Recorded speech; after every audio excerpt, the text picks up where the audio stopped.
मेरा मुल्क मेरा देश मेरा ये वतन, शांति का उन्नति का प्यार का चमन।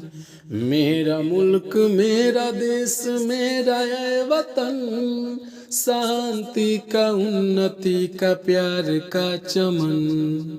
इसके वास्ते निसार है मेरा मन मेरा तन।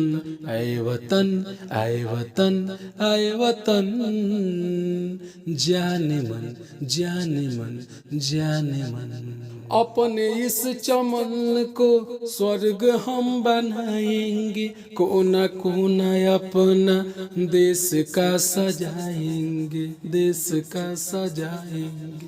अपने इस चमन को स्वर्ग हम बनाएंगे, कोना कोना अपना देश का सजाएंगे। जश्न होगा जिंदगी का, होगा सब मगन मगन मगन। आए वतन आए वतन आए वतन, जाने मन जाने मन जाने मन।